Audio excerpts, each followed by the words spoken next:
अस्सलाम वालेकुम नाजरीन, प्रोग्राम दूसरा रुख में खुशामदीद। मैं हूं आपका मेज़बान नादिर गुरामानी। नाजरीन, आज बानी पीटीआई इमरान खान और बुशरा बीबी के खिलाफ जो फैसला आया वो आपके सामने है। अब इस हवाले से पाकिस्तान तहरीक इंसाफ ने अपनी स्ट्रेटजी भी बनानी है, मुलाकातों का सिलसिला भी जारी है। लेकिन इसी के साथ साथ अब देखना ये होगा कि पीटीआई जो है वो उनकी हिकमत अमली इस फैसले के बाद क्या होगी। और साथ ही साथ हम बात करेंगे कि जो इत्तेहादी हुकूमत के ऊपर सवालात उठ रहे हैं, उन सवालात के जवाब भी हम इत्तेहादी जो जमात है पीपल्स पार्टी उससे जानने की कोशिश करेंगे। फिर बैरिस्टर गौहर की आर्मी चीफ से मुलाकात हुई, सिक्योरिटी ज़राए के से जो खबरें आई वो भी आपके सामने हैं। जो आज का फैसला है हम बात करते हैं। सेनेट में अपोजिशन लीडर शिबली फराज साहब हमारे साथ। मोदी साहब, बहुत शुक्रिया सर, आपने वक्त निकाला। अब आज का जो फैसला है आप क्या देख रहे हैं इसके असरात सियासत पर? देखें, पाकिस्तान की सियासत पे तो जो असरात पिछले 2 साल से मुरतब हो रहे हैं वो तो उससे कई गुना ज्यादा हैं जो कि ये आज का जो फैसला आया है। क्योंकि हमें अब आदत हो गई है, हमारी पार्टी को आदत हो गई है कि जिस तरह के भी भोंगे सियासी बुनियाद पर बनाए हुए केसेस जिस तरीके से प्रोसिक्यूशन उसको पेश करती है, जिस तरह से उसके फैसले होते हैं, तो एक तो जो कानूनी माहिरीन है उसके बारे में वो बात करेंगे। लेकिन जो अब तो इस मुल्क में ऐसा माहौल पैदा हो गया है कि खान साहब भी आधे लॉयर हो गए हैं, हम जैसे भी आधे लॉयर हो गए हैं, क्योंकि इतने मुकदमात 200 से ज्यादा मुकदमात खान साहब पे, मुझ पे 30 के करीब मुकदमात हैं, तो मैं तो मुकाबला नहीं कर सकता। लेकिन ये है कि इसमें जो हुआ है वो बुनियादी तौर पे पाकिस्तान के अवाम के लिए बहुत बड़ा एक सवालिया निशान खड़ा हो गया है। वो ये है कि आया आप इस मुल्क में जिसमें के आईन और इंसाफ नापैद हो जाएं, जहां पे कि उसका गलत इस्तेमाल किया जाए, तो ऐसे मुल्क में कौन अपने आप को महफूज समझ सकेगा? क्योंकि जो भी अवाम होती है वो अदालतों के पास अपनी दरख्वास्त लेके जाती है कि अगर उनके साथ कोई ज्यादती हुई है तो अदालतों का काम है इंसाफ देना। इस वक्त जो खान साहब पे जो सियासी केसेस हैं उस पे जो फैसले आ रहे हैं या आते रहे हैं, आप देख लें, तो शहाना देख लें, आप इद्दत देख लें, आप साइफर देख लें और कई केसेस देख लें, वो कैसे हायर कोर्ट्स में किस तरह से वो धड़ाम गिरे हैं। तो इसलिए हम ये समझते हैं कि इन्होंने तो अपनी वो इंटेंशन दिखा दी, अपनी पूरी कोशिश दिखा दी, क्या कुछ किया इस चीज को करने में। और कैसी यूनिवर्सिटी, देखिए खान साहब आपको मालूम है कि वो हमेशा फलाही काम करते रहे हैं। उन्होंने कैसर अस्पताल बनाया, उन्होंने यूनिवर्सिटीज बनाई, उन्होंने और भी फलाही इदारों में उन्होंने चंदा इकट्ठा किया। और अब ये जो है यूनिवर्सिटी, चूंकि खान साहब ये समझ गए थे कि हमारे जो नौजवान नस्ल है उसको एक ऐसा प्लेटफॉर्म मुहैया किया जाना चाहिए जिससे कि वो सीरत नबवी से मुस्तफीद हो सकें और उनकी जिंदगी को समझने में उनको कोई एक मुस्तनद किस्म का प्लेटफॉर्म मिले। ये किया कसूर खान साहब ने, इसकी वजह से उनको सजा मिली। तो साहब, आप समझते हैं कि आज के फैसले से पार्टी को कोई धचका पहुंचा है? नहीं, धचका तो कोई नहीं पहुंचा, बल्कि वही वाली बात है कि ये तो चलती है तो जी ऊंचा उड़ाने के लिए। तो उससे तो हमें पूरी कौम को मजीद पता चलता जा रहा है। जिनको कुछ शकूक शुबहात थे कि ये क्या हो रहा है, उनको अभी जो है तो इस किस्म के फैसलों से उनको यकीन हो गया है कि जो भी ये जो ढोंग रचाया जा रहा है ये सिर्फ एक शख्स के लिए रास्ता रोकने के लिए है, और चाहे वो सच हो झूठ हो, उसको जो है तो आप कानूनी तौर पे सजा दिलवाएं। शिबली साहब, आप ये जो तनकीद कर रहे हैं कि फैसला आने से पहले ही सोशल मीडिया पे था या कुछ लोगों को इल्म था, ये किस हद तक आपकी इंफॉर्मेशन दुरुस्त है? इससे ही जाहिर होता है कि कितनी बदनीयती शामिल है, कितने लोग इसमें इन्वॉल्व होंगे इस फैसले को करने में। और उन्होंने पहले ही से ये पूरे उसमें जब बन गई थी, एक फिजा बन गई थी कि इतने साल की सजा होगी। सिर्फ दिन का तयन नहीं किया था क्योंकि वो इन्होंने चेंज करते रहे, लेकिन जो है मैं समझता हूं कि हम इंशाल्लाह अपनी जो हमारी कानूनी जंग है वो उसी इस्तेकामत के साथ लड़ते रहेंगे, उसी जोश और जज्बे से लड़ते जाएंगे।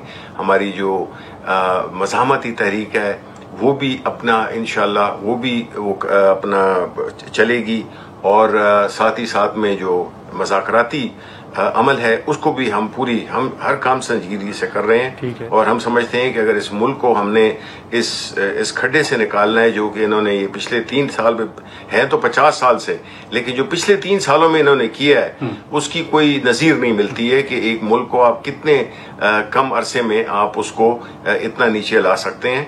और हम पाकिस्तान की जंग लड़ रहे हैं। ये कोई इमरान खान की जंग नहीं है, ये किसी PTI की जंग नहीं है, ये जंग है पाकिस्तान को उस रास्ते पे डालना जहाँ पे के जमहूरियत, जहाँ पे के कानून की बालादस्ती हो, जहाँ पे के लोग अपने कारोबार कर सकें बगैर खौफ खतर, अदालतें इंसाफ दें कि जो भी बंदा है जिसके पास जिसके साथ ज्यादती हो वो जो है तो जाए अदालतों और उनको इंसाफ मिले। तो हमारी ये जंग हमारे वो हैं अहदाफ हैं।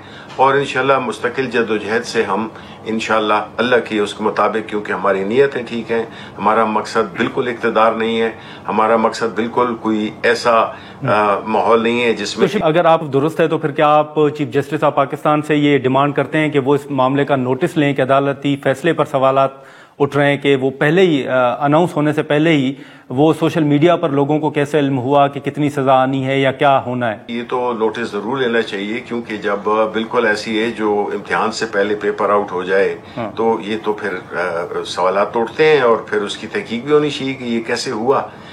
तो ये जो है, और ये काफी पहले से ही पता था, 1 हफ्ते से 10 दिन से पहले लोग। लेकिन शिबली साहब फिर आपने मुज़ाकरात के दौरान भी ये मुतालबा रखा था कि अदालतों के जरिए आपको इंसाफ चाहिए।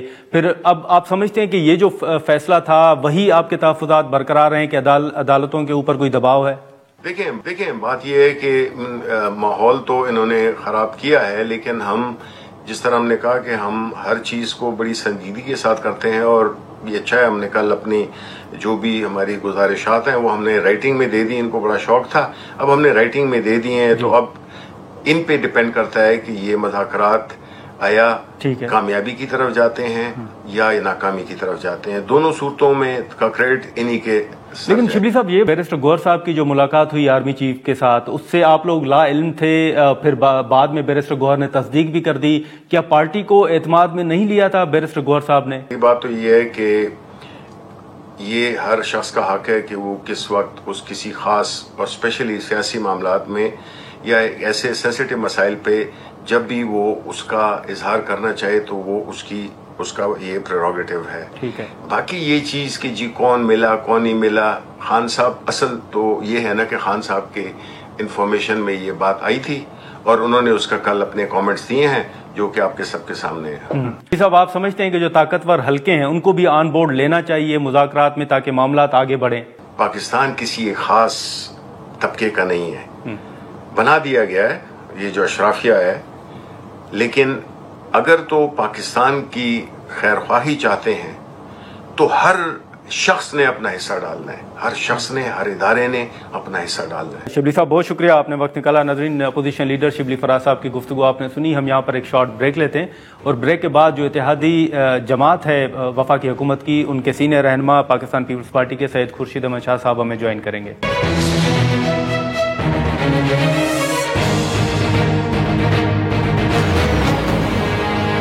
प्रोग्राम में दोबारा खुशामदीद। नाज़रीन, सेनेट में अपोजिशन लीडर सैयद शिबली फराज की गुफ्तगू आपने सुनी। अब जो हुकूमती इत्तेहादी जमातें हैं उनका मौक़िफ़ भी हम जानने की कोशिश करेंगे। पीपल्स पार्टी के सीनियर रहनुमा सैयद खुर्शीद अहमद शाह साहब हमारे साथ मौजूद हैं। बहुत शुक्रिया शाह साहब, आपने वक्त निकाला। सबसे पहले तो ये बताइएगा कि आज खान साहब और बुशरा बीबी साहिबा के खिलाफ जो अदालती फैसला है, ये एक तरफ फैसला, तो ये भी बताइएगा कि उसका आप असर क्या देख रहे हैं। दूसरा, गौहर खान साहब ने आर्मी चीफ से मुलाकात की, सिक्योरिटी जराए की, इस हवाले से जो तरदीद है वो तो सामने आ रही है, उनका मौक़िफ़ भी सामने आ रहा है, लेकिन कुछ रोज कबल तक गौहर साहब तरदीद करते रहे कि उनकी कोई ऐसी मुलाकात नहीं हुई। उमर अयूब साहब, असद कैसर साहब तरदीद करते रहे।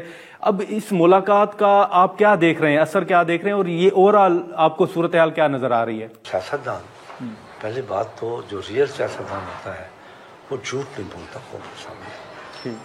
झूठ बहुत गुनाह है सियासतदान को कौम के सामने बोलना।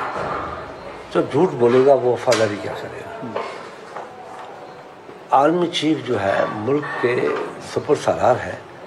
अगर कोई सियासतदान या आम आदमी भी अपने सुपर सालार से मिलता है तो छुपाने की क्या ज़रूरत है? ये छुपाना, इसका मतलब दाल में काला है, कोई गड़बड़ है। अब गौहर अयूब भी, अब उमर अयूब भी ये कहता है कि नहीं मुलाकात हुई। अभी असद कैसा भी कहता है मुलाकात नहीं हुई। जिससे मुलाकात, भाई अगर मुलाकात हुई है आर्मी चीफ से, चीफ सुपर सालार से, तो बोल दो। बड़े अफसोस की बात। तो शाह साहब, ये जो फिर मुज़ाकराती कमेटी है, आप समझते हैं कि फिर उस पर सवालिया निशान है कि एक तरफ मुज़ाकराती कमेटी में उन्होंने कल अपने मुतालबात पेश किए, दूसरी तरफ बैरिस्टर गौहर कह रहे हैं कि हमने आर्मी चीफ को अपनी तमाम सूरत हाल से आगाह किया है और मुतालबात उनके सामने रखे हैं। मैं इस बात में नहीं जाऊँगा, सच्ची बात है, मैं इस बात में नहीं जाऊँगा। बिलाशक मुलाकात भी हुई है, बिलाशक आपकी मीटिंग भी हुई है आर्मी चीफ से, और मुज़ाकरात भी चल रहे हैं, होना चाहिए। हमें एतराज़ है, मुझे ज़ाती तौर पर एतराज़ है झूठ बोलने पे। तो शाह साहब, ये फिर आप क्या देख रहे हैं कि पीटीआई कहाँ से रास्ता ढूंढ रही है? क्या वो अभी भी इस्टेब्लिशमेंट की तरफ देख रही है, या फिर जो मुज़ाकराती कमेटी है वहां से कोई वो समझ रहे हैं कि रास्ता मिल जाएगा? भाई रास्ता ढूंढे, मिले न मिले, बिल्कुल बात क्लियर है कि अगर मुलाकात हुई है तो जाहिर है कोई बातें हुई होंगी। मुतालबों के लिए तो आर्मी चीफ का कोई ताल्लुक नहीं है ना, वो सुपर सालार है। कोई आर्मी में कोई मसला है, कोई जंगी मसला है, कोई स्ट्रेटजी बनानी है गौहर को, तो मुलाकात करके आए तो ठीक है। बाकी जो मुतालबे हैं, पॉलिटिकल मुतालबे हैं, तो वो तो कमेटी मीटिंग चल रही है वहाँ कर। लेकिन शाह साहब, फिर अगर पाकिस्तान तहरीक इंसाफ एस्टेब्लिशमेंट के साथ बैठ रही है तो इस पर हुकूमत को तहफ़्फ़ुज़ात तो नहीं है, कोई परेशानी तो नहीं है? भाई बात यह है कि हमें कोई इतराज़ नहीं। हाँ। सिस्टम चलना चाहिए, मुल्क चलना चाहिए, जिससे मुलाकात करना चाहते हैं मुलाकात करें, हमें कोई इतराज़ नहीं है। पीपल्स पार्टी को सियासत में डायलॉग पे कोई इतराज़ नहीं होता, चाहे किससे भी करो, जिससे भी बात करो। तुम समझते हो कि इस जगह से फ़ायदा मिल रहा है, जाके मुलाकात करते हो, ठीक है कर लो, ठीक है। कोई इसको अच्छा समझे बुरा समझे वो अलग बात है। ये तो खुद कहते थे कि एस्टेब्लिशमेंट से हम बात नहीं करेंगे। बात तो ये है ना, खुद इन लोगों ने कहा, हमने तो नहीं कहा था कि आप मिल रहे हो, तो हमने तो नहीं। आप समझते हैं कि ये पीटीआई का यू टर्न है? यू टर्न तो उनका कौमी निशान है। एनआरओ की बातें भी वो करते हैं, ये सारी बातें उन लोगों ने की है, मगर कोई बात करता है हमें एतराज़ नहीं है। पीपल्स पार्टी को कभी एतराज़ नहीं। पीपल्स पार्टी खुली डुली सियासत करती है। पीपल्स पार्टी डायलॉग पे यकीन रखती है, और हमने जो हासिल किया डायलॉग से किया। नवाज शरीफ के साथ इतनी बड़ी लड़ाई थी, वो हमने डायलॉग से हल की। हिंदुस्तान से जंग की बात हुई तो वो डायलॉग से हल की। डायलॉग तो दो मुल्कों के अंदर, दो दुश्मन मुल्कों के अंदर भी हो सकता है। चलें शाह साहब, लेकिन अब ये आज का जो अदालती फैसला है अल कादिर ट्रस्ट के हवाले से, आपने देखा अब जो मुज़ाकरात हो रहे हैं या मुलाकात हुई गौहर साहब की, वो तो अपनी जगह, लेकिन अब जो इत्तेहादी हुकूमत है उसके ऊपर भी तो बड़े सवालात उठ रहे हैं। आप इत्तेहादी जमात हैं वफाकी हुकूमत के, आप समझते हैं कि इत्तेहादी हुकूमत इस वक्त ठीक चल रही है? पहले बात तो ये है बड़ी क्लियरली कि जो सियासत है इस मुल्क की वो उलझी हुई है। मुल्क के हालात अच्छे नहीं है, मुल्क मसाइलों में उलझा हुआ है, मुल्क की मैशियत बेहतर नहीं है, मुल्क की सियासत बेहतर तरीके से चल नहीं रही। हम सबको मिलके पहले रियासत को बेहतर करने की कोशिश करनी चाहिए, चाहे वो अपोजिशन में हो जी, चाहे गवर्नमेंट में हो। उसके बाद बैठ के इशूज पे बात होनी चाहिए। हम समझते हैं कि मुश्किलातें हैं, मगर सियासत, पाकिस्तान के सियासतदानों की सियासत तब कामयाब होगी, सबकी बात कर रहा हूँ, जब हम मिलके पाकिस्तान की सियासत को समझेंगे और इंटरनेशनली जो हालात हैं दुनिया में, खास करके मुसलमानों के लिए जो चैलेंजेस हैं, उनको पाकिस्तान माजी में फेस करता था। पाकिस्तान बहुत बड़ी सपोर्ट करता था। पाकिस्तान की लीडरशिप जहाँ भी थी, जिस पोजीशन में भी थी, वो मुस्लिम इश्यूज को एड्रेस करती थी। आज हम नहीं कर रहे, आज अपने मसालों में उलझे हुए हैं। तो पहला तो मेरा ये है कि उसको बेहतर करें। जहाँ तक हुकूमत की बात है, मैं बीइंग अ न्यूट्रल ऑब्जर्वर ये कहूँगा कि मैशत बेहतर नहीं हुई है, मगर रुकी है। सही। ये मैं इल्ज़ाम नहीं लगा रहा, हकीकत ये है कि इमरान खान की 3.5 साल हुकूमत ने जो आज इशूज़ हैं वो उसने तबाही के दहाने पे खड़ा किया, जिसको हम रिवर्स नहीं कर सकते अभी तक। वो 3.5 साल ऐसे गुजरे, जहां तक के जो इशूज हल हो सकते थे मिल बैठ के, जिस पे हमने काफ़ी मरतबा अपोजिशन ने, हमें अपोजिशन आज सिर्फ ये कहे कि आओ हमारे साथ बैठ के इन इशूज़ पे हमसे बात करो, इकोनॉमिक इशूज़ पे बात करो, सियासत पे बात करो, तो हम जंप देके बात करने चले जाएंगे। हमने बार बार पार्लियामेंट के अंदर अपोजिशन में बैठ के ये बातें की कि आओ मैशत तबाह हो रही है, हम पाकिस्तान के लिए सियासत करते हैं, मुल्क के अवाम की सियासत करते हैं, हम अपनी ज़ात के लिए, अपनी पार्टियों के लिए सियासत नहीं करते। हाँ, हर पार्टी की कोशिश ये ज़रूर होती है, वो किसी सूरत में भी कोशिश करते हैं कि हम सक्सेसफुल जाए, हुकूमत हमारी हो, हम लोगों के मसाइल हल करें। मगर इमरान खान ने 3.5 साल में जिस तरीके से हुकूमत की, जिस तरीके से रद्दोबदले करता रहा, जिस तरीके से चैलेंजेस को फेस करने की बातें करता था कि मैं पहले 6 महीने में, 3 महीने में ये कर दूंगा, वो कर दूंगा, इतने बिलियंस आएंगे, इतने पैसे मिलेंगे, सब ठीक हो जाएगा, दूध की नहरें बहेंगी, कुछ नहीं हुआ। रिवर्स कहने लग गया, खतरनाक रिवर्स कहने लगा, जिसको अभी तक हम रोक नहीं सकते। लेकिन शाह साहब, फिर ये जो एक तासुर है कि जो भी जमात अपोजिशन में होती है उनके रहनुमाओं के खिलाफ मुकदमात बनते हैं, पहले आप लोगों के खिलाफ बने, नून लीग के खिलाफ बने, आज पीटीआई अगर अपोजिशन में है तो ये तासुर है कि वो अपोजिशन में है तो इसलिए मुकदमात बन रहे। आप इससे इत्तफाक करते हैं? और अगर इत्तफाक करते हैं तो ये रिवायत आपके मुताबिक कब खत्म होगी? ये मैच्योरिटी नहीं है। पीपुल्स पार्टी में एक मैच्योरिटी थी। 2008 से 2013 तक आप बता दें कोई सियासतदान जेल में गया, कोई हमने इंतकामी कार्रवाइयाँ की, जो कमिटमेंट की पब्लिक के साथ वो पूरी की, उसमें हमने कोई एमए नहीं की। जो कमिटमेंट थी हमारी, जो भी बड़े दबाव जोर से कह रहा हूँ, जो कमिटमेंट थी हमने पूरी की। सही। चार्टर ऑफ डेमोक्रेसी को आइन का हिस्सा भी बनाया, जो रुकावटें थी, सूबों को बाख्तियार बनाया, सूबों को हमने फाइनेंस अवार्ड भी दिया जो पहले कभी नहीं हुए, सूबों को बाख्तियार बना के उनको प्रैक्टिकली पावर दिए, आइन को बहाल किया, मुकम्मल बहाल किया, और किसी सियासतदान को टॉर्चर नहीं किया, आम आदमी के मसाइल को एड्रेस किया, नए प्रोग्राम ले आए, एक नई शुरुआत की सोशल प्रोग्राम्स की। मगर आज कोई नई चीज नहीं हो रही, आज भी नहीं हो रही है जो इससे पहले हुआ, उस वक्त भी। बुनियाद इस तबाही की जिम्मेदारी, सच्ची बात है, इमरान खान है। अब हम सब है। चलें शाह साहब, लेकिन अब जो इत्तेहादी हुकूमत है उसके हवाले से आप इत्तेहादी जमात होने के बावजूद बड़ा खुलकर तनकीद कर रहे हैं और ये भी कह रहे हैं कि अगर आप सपोर्ट वापस ले लें तो शायद वफाकी हुकूमत जो है वो खड़ी नहीं हो सकेगी। पीपल्स पार्टी के तहफ़्फ़ुज़ात हैं क्या? तहफ़्फ़ुज़ात है, जो हम उनसे बात करते हैं, उनको बताते हैं कि जी पीएसडीपी पे फैसला हुआ था कि पीएसडीपी मिलके बनाएंगे जी। जो इस हुकूमत ने, जिनके साथ हम अलाइज है, जिनके साथ बैठे हैं, उन लोग उस पर अमल नहीं किया, एक बात पे अमल नहीं किया। और उसके बावजूद हम बैठे हैं। क्यों बैठे हैं? हमारा डेमोक्रेटिक स्पिरिट देख ले आप। पीपुल्स पार्टी मैच्योर जमात है, माशाल्लाह। हम वो जमात है जिसने अपनी 50 साल सियासत के पूरे किए और हम आगे बढ़ रहे हैं।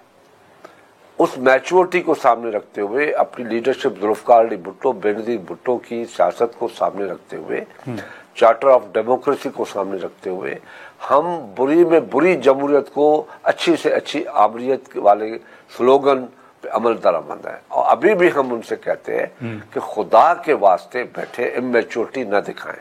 तो शाह साहब, आपकी कोई रेड लाइन है? उनको एहसास जरूर हमारे लीडर, हमारे एमएनएस दिलाते हैं कि हमारी पोजीशन ये है कि आप चल नहीं सकते, आओ मिलके चले। आज भी मैं उनको दावत देता हूं कि आओ मिलके चले। आप अकेले बिल्कुल हुकूमत करें, आपके वजीर हुकूमत करें, आप सूबों का भी ख्याल करें, सिंध का भी ख्याल करें, क्योंकि आप पंजाब का भी ख्याल करे, बलूचिस्तान का भी ख्याल करे, खैबर पख्तूनख्वा। हमने पीएसडीपी क्यों कहा आप मिलकर बनाए? सही, हमने ये नहीं कहा कि पीएसडीपी सिंध को दे। हम कहते हैं खैबर पख्तूनख्वा भी पूरा हक है, बलूचिस्तान का भी हक है, पंजाब का भी हक है।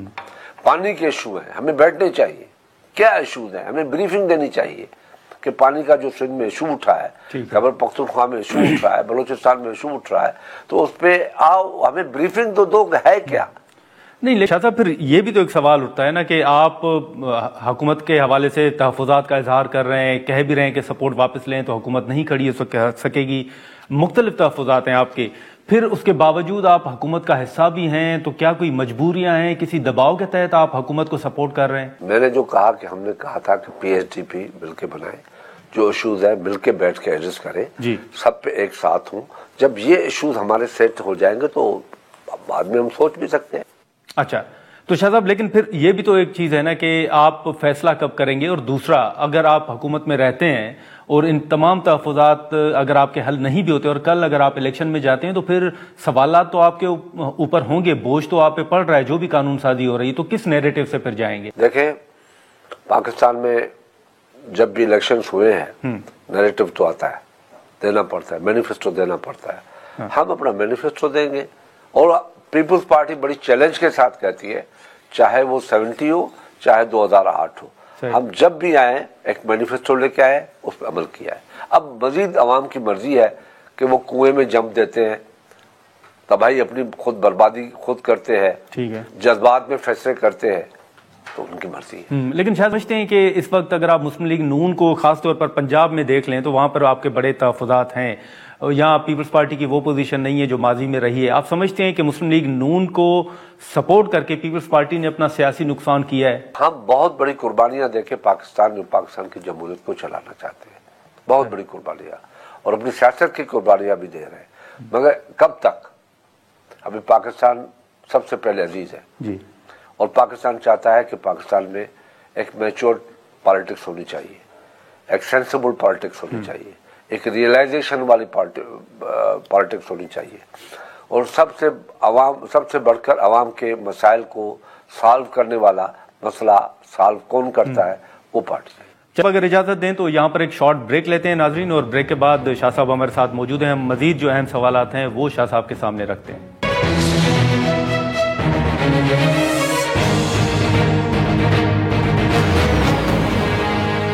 प्रोग्राम में दोबारा खुशामदीद। शाह साहब, हम ब्रेक से पहले ये गुफ्तगू कर रहे थे कि अब जो तहफ़्फ़ुज़ात हैं खासतौर पर यहाँ आपको जो नुकसान हो रहा है मुस्लिम लीग नून का साथ देकर, इससे पहले जो आपने बात की कि आप बाद में सोचेंगे कि क्या करना है, ये मसाइल हल हों, तो क्या अगर आपके मसाइल हल हो जाते हैं तो क्या पीपल्स पार्टी इस बात पर सोचेगी कि हुकूमत का साथ देना है, नहीं देना, या वफाकी काबीना में शामिल होना है? वो बात की बात है, मैं आपके सवाल का जवाब नहीं दूंगा, वो बात की बात है। अच्छा, ऐसे ही बातें जो आप करते हैं उलझा देते हैं मसाइल। देखो फलान ने ये कर दिया, 2 दिन आपका शो चलेगा उस पर, और लोग फिर भड़क उठते हैं। वैसे सवालात आप भी नहीं किया करें, बेहतरी के सवालात किया करें, अच्छा रहेगा। चल शाह साहब, अब अगर आप देखें तो जो 2024 के इंतखाबात हुए उसमें मियाँ साहब वापस आए, मुख्तलिफ इश्तिहारात चले, लेकिन अब हुकूमत बनने के बाद ये तासुर भी दिया जा रहा है कि शायद मियाँ नवाज शरीफ साहब जो हैं वो खामोश हैं। आप समझते हैं कि वाकई मियाँ साहब खामोश हैं, और उसकी वजह आपके नज़दीक क्या है? मियाँ साहब को सामने आना चाहिए, सीनियर सियासतदान है। हाँ, हम सब मिलकर बैठे, मियाँ साहब भी बैठे, रज़ाई साहब भी बैठे, चेयरमैन साहब भी बैठे, हम चाहेंगे कि मौलाना साहब को बैठना चाहिए, मिलके तो बात करें ना। इमरान के लिए तो हम बैठे हुए हैं, बात हो रही है उनकी, क्या हो रही है, बातें हो रही हैं, क्या इशूज हैं, क्या बातें हुई हैं, उनमें हम नहीं पढ़ना चाहते, वो हल करें। शाह साहब, अब जो आईनी कमेटी बनी जिसके आप चेयरमैन थे, इससे पहले जो 18वीं तरमीम हुई, उसके बाद अब 26वीं तरमीम के ऊपर जो सवालात उठाए जा रहे हैं, आप उस कमेटी के चेयरमैन थे, पार्लियामेंट के अंदर क्या हुआ, जितनी तनकीद हो रही है शाह साहब, आप समझते हैं कि वो तनकीद और वो सवालात 26वीं आईनी तरमीम पर दुरुस्त उठाए जा रहे हैं? देखिए, 26वीं तरमीम अभी की बात नहीं है जी। 26वीं तरमीम का नाम जरूर है, मगर ये चार्टर ऑफ डेमोक्रेसी का हिस्सा है, जो रह गया था, जो नहीं हुआ था, वो हिस्सा है। वो हिस्सा हमने उसको मुकम्मल करने की कोशिश की और कामयाब गए। अब दुआगू है, अल्लाह करे जिस स्पिरिट के साथ हमने 26वीं तरमीम की है, उस स्पिरिट के साथ अदालतें अपने फैसले करें और बेहतर फैसले। ठीक है शाह साहब, ये भी तो फिर इल्ज़ाम लगाया जा रहा है ना कि जो अख्तर मेंगल साहब हैं वो कह रहे थे कि मेरे अपने सेनेटर्स जो हैं उनसे रब्ता नहीं हो पा रहा। पीटीआई ये इल्ज़ाम लगा रही थी कि हमारे लोगों को उठाया जा रहा है। मौलाना साहब के तहफ़्फ़ुज़ात थे। जब अभी हुआ है तो इसको सियासत बना दिया, इसको कहा कि ये अदालतों को ख़त्म करने की है, जबकि इसी तरमीम पे इमरान खान का भी साइन है। इसी तरमीम पे मौलाना फजल रहमान ने खुद कहा है कि मैंने देखी हुई है ये तरमीम। फिर क्या है कि दबाव है, हम उससे आगे तो नहीं गए। जो तरमीम थी, जो मौलाना साहब ने कहा ये मैंने देखी है, जो तरमीम थी उसमें अचकज़ाई की भी साइन है। साइन का मतलब है उन लोगों ने इसको देखा, माना। जो उसके बाद चार्टर ऑफ डेमोक्रेसी की साइन के बाद एक और मीटिंग हुई थी लंदन में, जिसमें अचकज़ई भी थे, इमरान भी थे, सारे थे। मौलाना नहीं गए थे, मगर मौलाना को दिखाई गई थी। वही तरमीम है। अगर उसमें कोई फर्क है तो बता। शाह साहब, आप लोगों को क्यों इतवार के रोज इजलास बुलाना पड़ा, फिर वो मुलतवी करना पड़ा? इजलास मुलतवी होता है जब कोई बात नहीं बनती, तो ये डेमोक्रेटिक स्पिरिट होना चाहिए। मुलतवी करो, बात कंप्लीट करो, मनवाओ, उसके बाद आ जाओ। डिक्टेटरशिप तो नहीं होना चाहिए कि नहीं इजलास मुलतवी नहीं करेंगे, हम करेंगे। शाह साहब, लेकिन अब जो 26वीं आईनी तरमीम है, चले उस पर अचकज़ई साहब या पीटीआई के तहफ़्फ़ुज़ात तो अपनी जगह, लेकिन बिलावल साहब ने भी तो कई सवालात उठाए थे। आप समझते हैं कि 26वीं आईनी तरमीम में वाकई बहुत सी चीजें रह गई थी, अब उसके लिए 27वीं आईनी तरमीम की बात की जा रही है? डूबती कश्ती के तिनके भी अच्छे। अगर हमारे इशूज में 26 में कुछ रह गए हैं तो हमने 26वीं तरमीम तो करवा दी, और कुछ चीजें रह गई हैं तो वहां भी जाएंगे। ठीक है, तो आप समझते हैं कि इस तरमीम के जरिए जस्टिस मंसूर अली शाह साहब के साथ नाइंसाफी की आप लोगों ने? मैं नहीं समझता कि नाइंसाफी हुई। ये पहले भी ऐसा होता था, कोई नई बात नहीं है। सज्जाद अली शाह भी आए, दूसरे दुल्ला भी आए, और अपने अनवारुल हक भी आए, दूसरे ऐसे आते गए। कोई पहली बात तो नहीं है, सिस्टम तो ये चल रहा था। लेकिन शाह साहब, आपने हमारे ही एक इंटरव्यू में कहा था कि आर्मी चीफ जो है वो सुप्रीम कोर्ट की तरह, जैसे मोस्ट सीनियर जो जज होते हैं वो चीफ जस्टिस बनते हैं, इसी तरह आर्मी चीफ की तकर्री भी होनी चाहिए। शुरू में कहा था ये, जब अभी हुकूमत ये नहीं आई, ठीक है, उस वक्त कहा था, और आज भी कहता हूँ कि सीनियर मोस्ट को आना चाहिए। हाँ, नहीं, लेकिन शाह साहब आपने तो अब वो सारी चीजें जो है वो तब्दील कर दी है ना इस तरमीम के जरिए, तो अब तो उस तरह शायद नहीं है। वो जैसे था कोर्ट का, जिसपे हमने कहा था कि आइन में जुडिशरी जो 26 तरमीम में, हमने उस वक्त भी यही कहा था कि ऐसा होना चाहिए। हमने कहा था कि जैसे पहले था 3 जजेस होने चाहिए, सही, जो बेहतर जज हो, सीनियर जज हो, जिसकी अभी भी हमारी ये है कि जो जज आएगा उसका सारा बैकग्राउंड देखा जाएगा कि इसने अपनी 100 केसेस इसके बाद गए थे, इसने कितने केसेस अपने 100 केसेस से किए। अगर 2 किए और 98 नहीं किए तो उसको हक नहीं बनता कि वो जज हो। अगर उसने 70 किए है, 30 नहीं किए है, तो उसको हक बनता है कि वो आगे चले। अच्छा, फिर यही तो आर्मी चीफ की तकर्री में भी तो यही होता है कि नाम आते हैं, नाम आते हैं, तो मैं तो उसका हक में था ना कि सीनियर ले। उस वक्त था जब ये कुछ नहीं था। ये बातें मैंने उस वक्त की थी जब कुछ नहीं था कि भाई सीनियर को ले आओ। पिक एंड चूज से प्रॉब्लम इशू अगर होते हैं तो सीनियर को ले आओ। अगर सीनियर में कोई इशू है, कोई ऐसा उनके ऊपर एलिगेशन है, तो फिर सीनियर नहीं, फिर नंबर 2 भी आ सकता है। लेकिन शाह साहब, ये जो 26वीं तरमीम के बाद जो आर्मी चीफ के टेन्योर में जो इजाफा किया गया है, आप समझते हैं कि ये वक्त की जरूरत थी? हालात की जरूरत थी, जो पार्लियामेंट ने फैसला किया, सबको उसको मानना चाहिए। पार्लियामेंट की बालादस्ती इसलिए कही जाती है कि पार्लियामेंट जो तकलीफदा फैसले भी होते हैं वो करती है। लेकिन शाह साहब, फिर आप यही तनकीद तो इमरान खान साहब के ऊपर करते रहे कि वो अपनी मर्जी के जजेस लाना चाहते हैं, अपनी मर्जी के जो लोग हैं वो लाना चाहते हैं। लगाए थे, शुरुआत सारी उसने की थी। हाँ, पिक एंड चूज उसने करने शुरू किए। नहीं, लेकिन आप तनकीद तो करते हैं ना कि खान साहब जो हैं वो 2035 का प्लान बना रहे थे मुख्तलिफ अपने फैसलों से या अपने लोगों को लाकर। हर हुक्मरान आता है जो 100 साल के लिए हिकमत अमली बनाता है। हर हुक्मरान, कोई ऐसा हुक्मरान नहीं है जो कहे कि मैं 5 साल के लिए आया हूँ फिर चला जाऊंगा। तो जब हुकूमत में आते हैं तो प्लान करते हैं कि हम, और वो प्लान तब कामयाब जाएगा और जब वो अवाम की बालादस्ती की बात करेंगे, अवाम की बात करेंगे, मुल्क की मैशियत की बात करेंगे, मुल्क की तरक्की की बात करेंगे, फॉरेन पॉलिसी की बात करेंगे और अवाम को सहूलियात देने की बात करेंगे, एजुकेशन सिस्टम की बात करेंगे, हेल्थ सिस्टम की बात करेंगे, आवाम को कुछ मिलेगा तो वो बात करेंगे। और वो पीपल्स पार्टी ने किया है, मगर पीपल्स पार्टी को रिटर्न नहीं मिला है। हमने वो काम किए हैं जो शायद आज तक किसी ने 47 साल के अंदर, अपने 75 साल के अंदर किसी। चलें, लेकिन शाह साहब, अब जो पाकिस्तान तहरीक इंसाफ के मुख्तलिफ मुतालबात हैं, उसमें एक मुतालबा तो मैंडेट के हवाले से भी है। आपने कई इलेक्शन सर देखे होंगे, आप उन इलेक्शंस में जितने सवालात उठे उससे बेहतर वाकिफ होंगे। 2024 के इंतखाबात आपकी नज़र में किस तरह थे? मैं तो अपनी कॉन्स्टिट्यूंसी में था, बिल्कुल शफाफ इलेक्शन था, कोई गड़बड़ मुझे नजर नहीं आई, कोई लड़ाई नजर नहीं आई। वोट हुए, जो भी नजर आए वो एक पोलिंग के हमें वोट मिले, हम जीत गया। मैंने तो नहीं देखा ना आ गया कि हम जीत गए। जैसे पहले आते थे नाम टीवी पे, वैसे ही आए।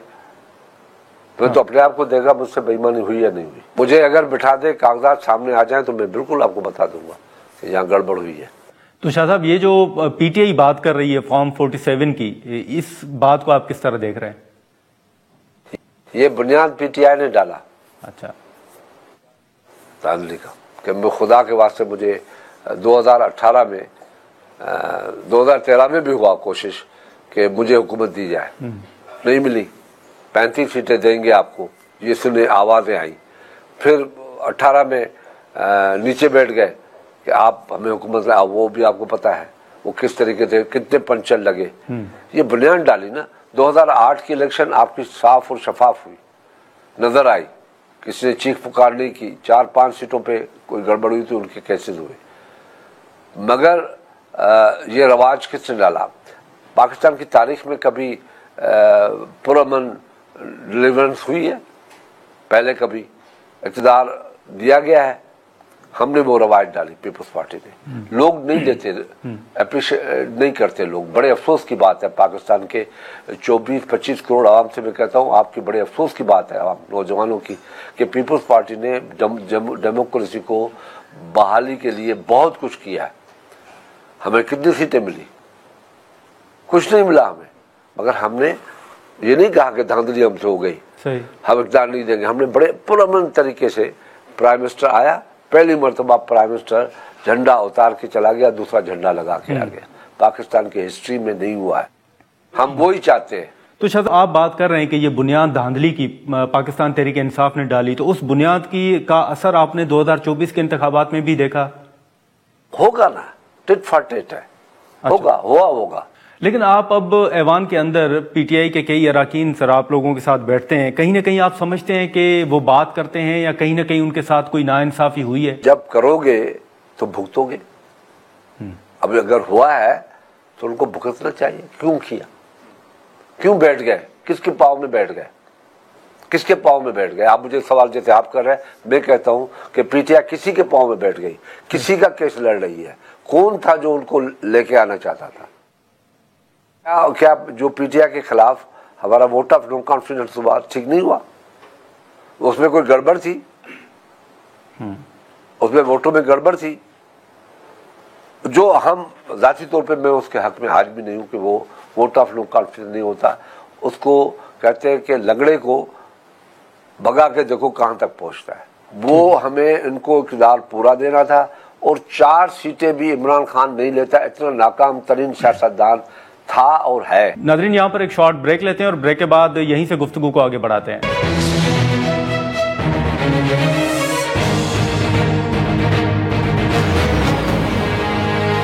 प्रोग्राम में दोबारा खुशामदीद। शाह साहब, आपके जो कोलीग रहे हैं माजी करीब में, अब तो वो सवालात उठाते हैं। वो तो कहते हैं कि जो आप तहरीक अदम-ए-इत्तेमाद लाए थे, उसमें आप लोगों को जनरल बाजवा साहब की सपोर्ट हासिल थी। जनरल फैज या जनरल बाजवा आज भी बाहर बैठे, वो जेल में पड़ा है, उनकी सपोर्ट से आती तो आज जनरल फैज जेल में बैठा होता। कमाल करते हो, सवाल करते हो। वो जेल में बैठा होता, उनकी सपोर्ट से। हाँ, इमरान खान की सपोर्ट इनके सपोर्ट से आई थी, ये तो मानेंगे आप? नहीं मानते आप? नहीं, लेकिन सर पीटीआई वाले फिर ये भी तो सवाल उठाते हैं ना कि वो तो इंतखाबात में हिस्सा लेना चाह रहे थे, तैयार भी थे। इंट्रा पार्टी इलेक्शन की बेस पर उनसे जो इंतखाबी निशान है वो छीना गया। नहीं करना चाहिए ना, सारी पार्टियों ने किया। इन लोगों ने, इनके दिमाग में क्या था कि हम अबव द पॉलिटिक्स है, अबव द लॉ है। नहीं, आप नहीं समझते कि ये जो इंट्रा पार्टी इलेक्शन है शाहजाद, वो तो एक फॉर्मेलिटी है। अभी तक देखें इलेक्शन कमीशन के कवानीन को एक अलग एक मिनट के लिए अगर हम साइड पे भी रख दें तो ये फॉर्मेलिटी पूरी कर, तो वो तो आधे दिन के अंदर नॉमिनेशन हुए, आप 2 घंटे के अंदर डिक्लेयर हो गया वोट। अब कौन मानेगा ऐसे? हमने इंट्रा पार्टी इलेक्शन किए, हफ्ता 10 दिन चलती है वो। ठीक है, लेकिन शाह साहब इसी के साथ साथ अगर आप देखें तो पीटीआई के कई अरकान गिरफ्तार हुए। सेनेटर जो हैं एजाज चौधरी, उनके प्रोडक्शन के आर्डर जो हैं वो चेयरमैन सेनेट ने जारी किए। आप पार्लियामेंट की बालादस्ती की बात करते हैं, लेकिन चेयरमैन सेनेट के उन अहकामात पर भी अमल दरामद नहीं हुआ। 6 मरतबा मेरे ऑर्डर निकले पेश होने के, 6 मरतबा। मैं टोटली 1 मरतबा आया। ठीक है, थे ना आप, कितने मरतबा निकले ऑर्डर? फिर हमने हर बालादस्ती को माना कि आज इमरान की पार्टी की बालादस्ती है, उसका हुक्म है, फिर नहीं आते।